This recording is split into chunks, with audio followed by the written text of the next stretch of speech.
La draft c'est cette nuit, donc on va vous présenter désormais le choix 11 au choix 15.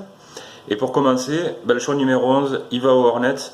Alors les Hornets, si Lauri Markkanen, le Finlandais, est disponible, vraisemblablement ils le prendront, quoique ils ont fait un move, ils ont pris quand même Dwight Howard qui va occuper pas mal l'espace à l'intérieur. Donc moi je pense qu'ils vont plutôt aller sur un poste 2 ou un poste 3, mais Batum étant là, je pense que ça ira plutôt sur le poste 2. Et dans ces cas-là, je pense que ça sera Donovan Mitchell, le joueur de Louisville, qui est un combo guard, capable de jouer poste 1, poste 2. Si on devait le comparer, ça serait plutôt le style Kyle Lowry de Toronto. C'est un joueur qui a un step back de folie. Un peu comme Kemba Walker d'ailleurs, mais il pourrait jouer tous les deux. Il a un vrai bras à 3 points, même si c'est pas un énorme shooter régulier, c'est quand même quelqu'un qui a des qualités. Donc Donovan Mitchell, il pourrait partir aux Hornets, ça serait plutôt pas mal sur un poste 2 un petit peu vacant du côté des Hornets. Ensuite, on serait sur le choix numéro 12. Il va aux Pistons. Et dans ces cas-là, moi je vois bien John Collins, le joueur de Wake Forest. Alors c'est un joueur typé Miles Turner, peut-être un tout petit peu plus petit, il est à 2,08.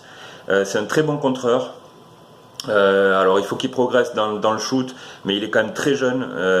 C'est un gros potentiel, un très bon défenseur, donc on peut déjà compter sur ça.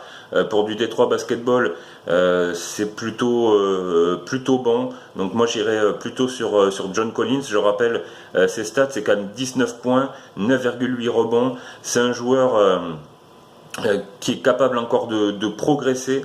C'est peut-être un très bon style pour Détroit. À surveiller parce que défensivement il est vraiment opérationnel pour la NBA. Après il va falloir au fur et à mesure que son arsenal offensif soit plus important, mais si j'étais Détroit je prendrais franchement John Collins. En choix numéro 13 on tombe sur Denver. Alors Denver, on ne sait pas trop ce qu'ils vont faire. Est-ce qu'ils vont garder tous les joueurs? Est-ce que Gallinari va partir? Moi je pense que Gallinari risque de bouger. Et s'il bouge, Denver peut prendre Luke Kennard, le joueur de Duke. Alors Kennard c'est un vrai shooter. Il a vraiment un gros shoot, il est très bon à 3 points, plus de 43%. Alors si on devait le comparer, on comparerait un petit peu à Doug McDermott par exemple, bon légèrement plus petit puisqu'il est à un peu moins de 2 mètres. C'est un joueur qui tournait à 19 points et demi par match à Duke dans un gros programme.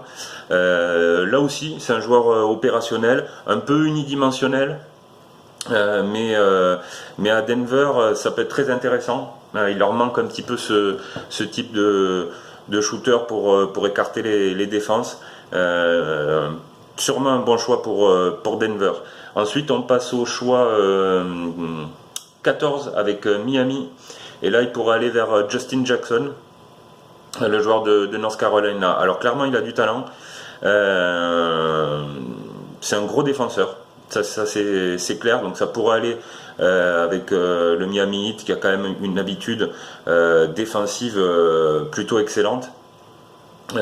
Par contre, quand on regarde, on voit qu'il est à 18 points par match à Duke. Je suis pas sûr qu'il puisse rééditer ça en NBA. Un petit déficit peut-être physique, mais il a un vrai bras à 3 points. Donc il faut le surveiller. Il est un peu all-around player, un peu à la Batum. Ça peut être un bon choix pour Miami sur un poste 2-3 où ils sont pas suréquipés non plus. Puis il se couvrirait en cas de départ de Dion Waiters. Les Heat ils peuvent aller sur Justin Jackson. Ensuite on passe au choix 15 avec Portland. Portland ils ont pas mal de besoins, poste 5, poste 4. Bon, derrière c'est couvert avec Lillard et CJ McCollum. Moi je pense qu'ils pourraient choisir TJ Leaf de UCLA. TJ Leaf c'est un très bon shooter, très complet, comprend bien le jeu. En comparaison on pourrait le comparer à Kevin Love. Ses stats, c'est 16 points, 8 rebonds, plus de 2 passes. Il a des très bons déplacements latéraux, donc ça c'est intéressant. Si on devait comparer à Kevin Love, il a des déplacements latéraux beaucoup plus rapides. Il est un peu plus léger aussi que Kevin Love. En NBA peut jouer poste 4, stretch 4, capable vraiment de s'écarter. Ça serait plutôt pas mal avec Lillard et CJ McCollum, qui sont plutôt des joueurs qui rentrent dans la raquette. Il peut profiter de ça justement. TJ Leaf, moi je trouve que c'est un joueur, on n'en a pas beaucoup parlé, mais je pense qu'on peut compter sur lui. On peut compter sur lui, en plus il est pas mauvais défensivement, en tout cas il se bat, donc ça serait un bon choix pour Portland. Pour ceux que ça intéresse, on continue de suite sur le choix 16 à 20. A tout de suite.